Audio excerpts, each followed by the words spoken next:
Get ready for the action because singer-songwriter Zachary Mason is dropping a massive new single. Zachary Mason's 11th single, Sweetheart, is an absolute powerhouse, dripping with unmistakable 80s rock DNA and a romantic heart that will hook you instantly.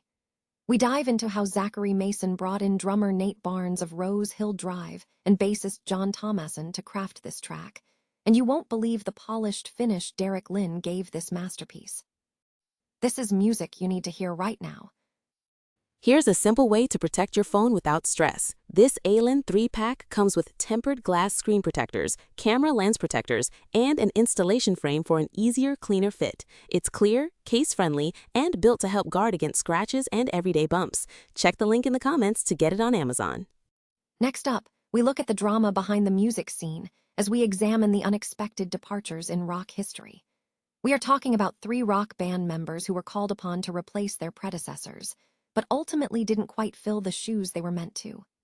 We explore the surprising story of Buckethead's tenure with Guns N' Roses and the challenging musical hurdles faced by other musicians trying to step into legendary roles. In breaking news, we have a tragic story unfolding in Wyoming. A fatal accident has occurred in the parking lot of the Flying J Travel Center involving a Semitruck driver and a Flying J employee. We investigate the details of this incident, the rapid response from the Rock Springs Fire Department and Castle Rock Ambulance, and what we know about the identity of the driver involved in this devastating event. And finally, we travel across the Atlantic with Swedish soul rock troubadour Jesper Lindell as he shares the story behind his new album. Jesper Lindell made a pilgrimage to Muscle Shoals Sound Studio and Royal Studios to record his new work, 3614 Jackson Highway, which is a deep tribute to the classic American songbook. Find out what inspired this journey and why this new record is shaping up to be a major statement in Americana music. Stay with us. Singer-songwriter Zachary Mason has released his 11th single, Sweetheart, a track that blends the energy of 80s rock with a deeply romantic sensibility. The new release signals a focused effort from Mason, who recorded the song in his home studio in October 2025. For this project, he collaborated with drummer Nate Barnes of Rose Hill Drive and bassist John Thomason, known for his work with Little Big Town and his contributions to platinum, Grammy-winning recordings. The final mix and mastering were handled by Hong Kong-based engineer Derek Lynn, lending the single a polished, full-bodied sound. At just 28, Mason has demonstrated remarkable creative productivity since acquiring a recording kit in spring 2021, generating between 200 and 250 demo tracks across various genres using acoustic and electric instrumentation. This high volume of output has significantly refined his artistic instincts. Sweetheart stands as his 18th released song, embodying the confidence of an artist who has relentlessly refined his craft privately before releasing it publicly. Mason's career momentum is building steadily. His previous single, I'll Get Through, achieved charting positions at number 41 and number 93 on indie radio charts in 2024. His music has garnered attention from publications such as Rolling Stone and Espanol, The Big Takeover, and Spin Magazine, which featured an interview with Mason in 2025. Furthermore, his songs have secured placements in the catalogs of sync companies, including YTINIFNI Pictures and the Brazilian film and TV company Rilva Music. Influenced by a diverse array of artists including Neil Young, Bob Dylan, David Bowie, and Leonard Cohen, Mason infuses his rock compositions with a sophisticated songwriter's sensibility, ensuring his work possesses significant staying power in the music landscape.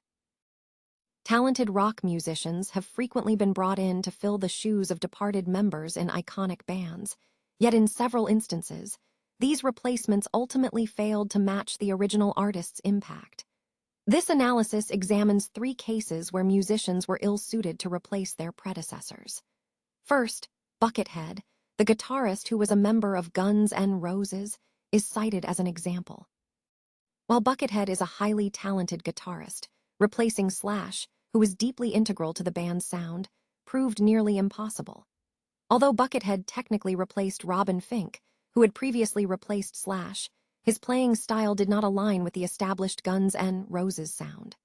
Buckethead's contributions, particularly on Chinese democracy, showcased his skill, but Guns N' Roses was fundamentally different without Slash, who rejoined the group in 2016. Buckethead departed after 4 years with the band in 2004. Another notable case involves the Sex Pistols. Sid Vicious, who was in the band for less than 2 years, left a significant void as the bassist Glenn Matlock. However, Vicious's performance was severely hampered by drug dependency issues, which ultimately contributed to the band's decline. Despite his presence, Vicious's persona alone could not provide the necessary musical credibility to sustain the band, leading to Steve Jones taking over the bass duties for the band's sole studio album. Replacing a rock vocalist, especially one requiring complex vocal techniques in a metal band, presents an extremely delicate challenge.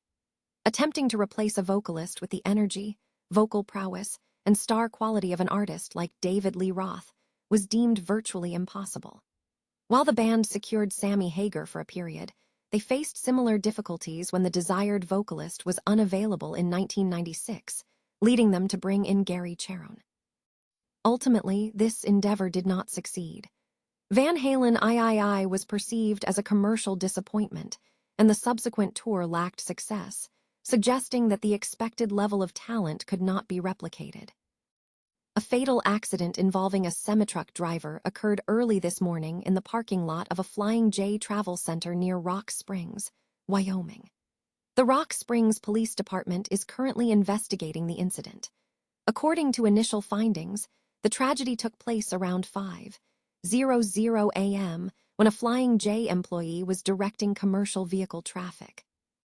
It is believed that as one Semitruck began to move, the employee was positioned between that vehicle and a second stationary vehicle, resulting in them being pinned between the two units. The Rock Springs Fire Department and Castle Rock Ambulance responded swiftly to the scene and coordinated emergency life-saving measures. Despite the rapid response and medical intervention, the employee was pronounced deceased at the location. The identity of the deceased is being withheld pending notification of family members. The driver of the Semitruck involved, who is a resident of Idaho, was on site and has been cooperating fully with investigators and was released following an initial statement and questioning. Authorities have characterized the incident as a tragic accident, and the investigation remains open. The police department extended condolences to the family of the deceased and the staff at Flying J, commending the professional life-saving efforts by the fire and ambulance services. Swedish soul rock troubadour Jesper Lindell has released his new album, 3614 Jackson Highway, following an intensive recording pilgrimage to legendary American studios. The Swedish singer-songwriter and his band, the Brunswick Sounds, traveled across the Atlantic to record at Muscle Shoals Sound Studio in Alabama and Royal Studios in Memphis, Tennessee. Over 4 days across 2 studios, they captured enough material for 2 albums, with the new release being a deeply felt tribute to the classic American songbook, executed with genuine reverence and musical command. A key track on the album is the lead single, If Love Was Money, a cover of a Dan Penn track discovered during their drive to Alabama. Lindell explained that the journey itself led him to rediscover Penn's 1972 solo album, sparking an immediate connection with the material. He noted that the final track felt entirely authentic to their sound, confirming the success of their interpretation. The Muscle Shoals sessions were marked by an unexpected creative surge. Despite flight delays that compressed their planned time, the resulting intense environment, fueled by pent-up energy, jet lag, and the sheer wonder of sharing a room with legends like the Rolling Stones, Lynyrd Skynyrd, Duane Allman, Paul Simon, Bob Seger, and Willie Nelson, fostered a unique creative rush. Lindell reflected on the value of covering existing iconic material, emphasizing that the process of deeply engaging with and performing these songs was an invaluable learning experience. Born in Ludvika, Sweden, Lindell developed a deep respect for classic American songwriting and the warm, analog textures of the 1960s and 1970s. His earlier work, including the EP Little Less Blue, with First Aid Kit, established him as a craftsman adept at blending retro soul with contemporary Americana. 3614 Jackson Highway represents the culmination of this journey, allowing the artist to trace his influences to their origins and deliver a sound that is distinctly his own.